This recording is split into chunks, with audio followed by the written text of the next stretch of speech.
Hello, good morning, शुभ सकाळ, श्री स्वामी समर्थ. तर सगळ्यात अगोदर सर्वांना उद्या असणाऱ्या गुरुपौर्णिमेच्या हार्दिक शुभेच्छा.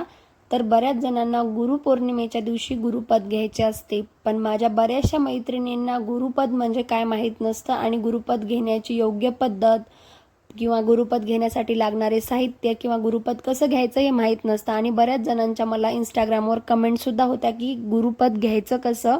तर त्याचसाठी मी आज या छोटासा व्हिडिओ घेऊन आली आहे. तर शेवटपर्यंत व्हिडिओ पाहायला अजिबात विसरू नका. मी व्हिडिओच्या शेवटी सांगणार आहे की गुरुपद घेण्यासाठी सगळ्यात महत्त्वाची लागणारी गोष्ट म्हणजे काय, तर ती एक गोष्ट आहे. तर ती काय आहे ते आपण समोर पाहणारच आहोत. तर आपल्याला गुरुपद कसं घ्यायचं आहे, सकाळी लवकर उठून छान असं स्वच्छ घर करायचं आहे. आणि जर आपण केंद्रात गुरुपद घेणार असेल तर त्याची पद्धत वेगळी आणि जर तुम्ही घरी घेणार असाल तर त्याची पद्धत वेगळी. तर या व्हिडिओमध्ये मी तुम्हाला सांगणार आहे की घरच्या घरी आपण गुरुपद कसं घ्यायचं आहे. तर गुरुपौर्णिमेच्या दिवशी श्री स्वामी समर्थ महाराजांच्या खालील प्रमाणे मंत्राचा अभिषेक आपल्याला करायचा आहे. तर स्त्री शुक्त वाचायचं, आपल्याला पुरुष शुक्त वाचायचं आहे. श्री स्वामी समर्थ महाराजांच्या मूर्तीचा छान अभिषेक करायचा आहे. जर मूर्ती नसेल तर फोटोला व्यवस्थित पुसून त्यावर गंध, हळदी कुंकुम, अक्षदा, फूल वाहून घ्यायचं आहे.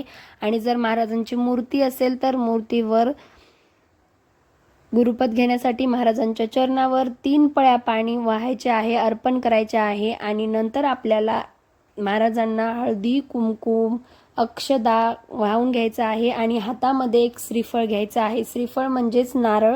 नारळ आपल्याला हातामध्ये घेऊन त्यावर आपल्या मनानुसार जेवढा आपण ठेवताल तेवढं दक्षिणा ठेवायचं आहे. आणि त्यानंतर दक्षिणा ठेवल्यावर त्यावर एक पिवळे फूल ठेवायचे आहे. जर शक्य असेल किंवा भेटत असेल तर आपल्याला चाफ्याचं फूल ठेवायचं असेल आणि शक्य नसेल तर झेंडूचं वगैरे पण पिवळं फूल किंवा कुठलंही जे आपल्याकडे अवेलेबल आहे ते फूल ठेवलं तरीही चालतं.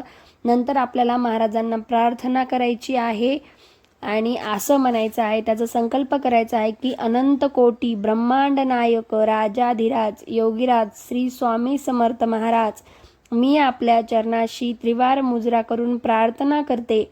आजपासून मला आपला शिष्य बनून आपण माझे गुरु व्हावे व मला गुरुपदी लीन करावे व माझ्या सर्व थाने सांभाळ करावा. आपण माझे गुरु, सद्गुरु, परमगुरु, परात्पर गुरु, गुरुतत्व सर्व काही आपणच आहात. म्हणून आपण माझा मानसिक, प्रापंचिक, आर्थिक, दैविक, शारीरिक, अधिदैविक, भौतिक, आदिभौतिक, धार्मिक, आध्यात्मिक, परमार्थीय सर्व तोपरीने सांभाळ करावा अशी मी विनम्रपणे तुम्हाला प्रार्थना करते, तुमच्या चरणी प्रार्थना करते असे म्हणून श्रीफळ नारळ महाराजांच्या चरणी अर्पण करावे.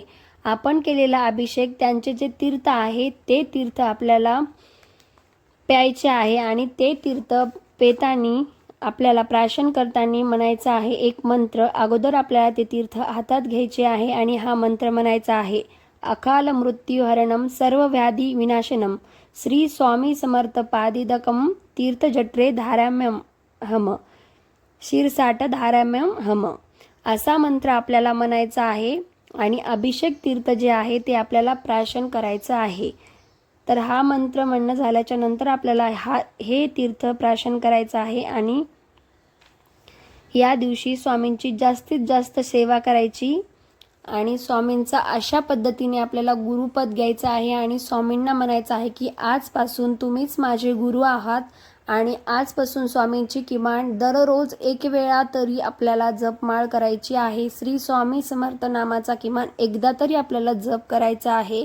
तर अशा पद्धतीने गुरुपद घेतल्यानंतर आपल्याला दररोज स्वामींची सेवा करायची आहे. आणि ही सेवा करता वेळेस किंवा गुरुपद घेता वेळेस आपल्याला जे अभिषेकाचं पाणी आहे तर ते पाणी नक्कीच प्राशन करायचं आहे. आणि पाणी प्राशन करता वेळेस जसं मी तुम्हाला म्हटलं त्यानुसार तुम्हाला तो मंत्र म्हणायचा आहे. आणि यात मी तुम्हाला जसं म्हटलं त्यानुसार सगळ्यात महत्त्वाची लागणारी गोष्टी म्हणजे श्रीफळ. श्रीफळ हे आपल्या धर्मामध्ये अगदी पवित्र मानलं जातं. कुठल्याही गोष्टीची आपण सुरुवात करते वेळी अगोदर श्रीफळ नेतोच. तुम्ही ऐकलं असेल कुठेही श्रीफळाशिवाय कुठल्याच शुभ कार्याची सुद्धा सुरुवात होत नाही. त्यामुळे श्रीफळ ही खूप महत्त्वाची गोष्ट आहे आणि आपल्याला हे महाराजांच्या स्वामींच्या चरणी श्रीफळ अर्पण करायचं आहे. त्यावर दक्षिणा अर्पण करायची आहेत आणि पिवळं फूल स्वामींना अर्पण करायचं आहे आणि अशा पद्धतीने आपल्याला गुरुपद घ्यायचं आहे. तर गुरुपद घेण्याची ही पद्धत होती.